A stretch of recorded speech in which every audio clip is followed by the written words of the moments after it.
So hello everyone, welcome you all on this channel Samchem Online Education. This is Samvi and here we talk about what then it is our atomic spectra or I can say colors in compound and spectra also. So हमारे spectra क्या होते हैं और उनमें compounds में colours कैसे आते हैं इसके बारे में स्पेशली बात करेंगे।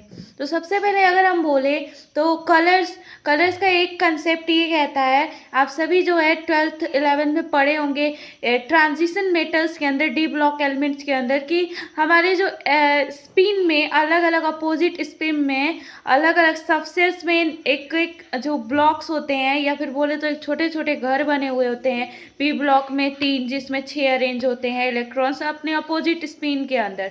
तो वो क्या होते हैं, अगर वो पेयर अप होते हैं तो डायमैग्नेटिक इन नेचर हो जाते हैं। और डायमैग्नेटिक इन नेचर को हम लोग क्या बोलते हैं, वो कलर शो नहीं करते हैं। अगर पेयर अप हो गए तो डायमैग्नेटिक हो गए और वो अनकलर्ड हो जाते हैं। वहीं पे अगर बात करते हैं पैरामैग्नेटिक, यानी कि जो इलेक्ट्रॉन का पेयरिंग वहाँ पे नहीं हुआ है उनके बॉक्सेस के अंदर में सबसेल्स के अंदर, तो वो क्या हो जाते हैं हमारे कलरफुल हो जाते हैं। और डिफरेंट डिफरेंट एलिमेंट्स के अपनी डिफरेंट डिफरेंट सबसेल्स ऑर्बिटल्स होंगे, उनके अंदर वो क्या करते हैं अपना जो है शो करते हैं पेयर, जैसे उनका पेयर है उसका इफेक्ट है वैसे कलर्स को शो करते हैं। और जो एक हमारा कलर्स की बात करें तो अनदर कंसेप्ट ये है कि अगर कोई एलिमेंट है, अगर कोई एलिमेंट ने क्या किया, एलिमेंट के अंदर की इलेक्ट्रॉन ने अगर एनर्जी गेन किया थ्रू एनी मीन्स, तो एनर्जी गेन करने के बाद हायर लेवल पे चला जाता है। हायर लेवल पे जब वो चला जाएगा तो थोड़ी देर बाद वो क्या करेगा, अगर उसको कहीं से वैसा मीन्स नहीं मिला तो अपनी एनर्जी को रिलीज कर देगा ताकि वो वापस से स्टेबल हो जाए एज इट इज़ था।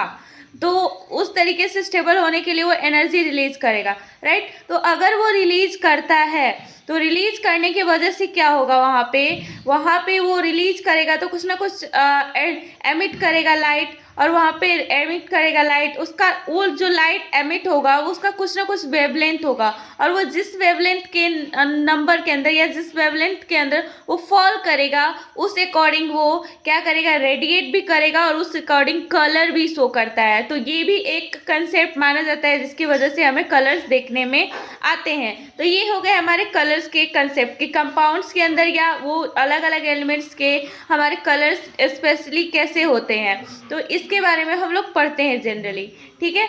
और स्पेक्ट्रम क्या होता है, एटॉमिक स्पेक्ट्रम आप सभी ने एटम चैप्टर के अंदर में बहुत ही अच्छे से पढ़ा होगा।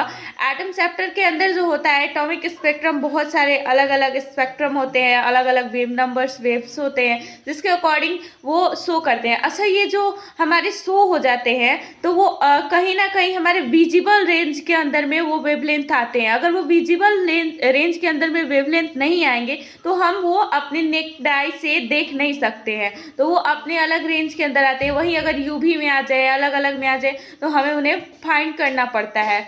तो ये कंसेप्ट बहुत ही प्यारा कंसेप्ट है। अगर अच्छा लगे तो लाइक कीजिएगा, चैनल को सब्सक्राइब कीजिएगा। So bye bye to you all.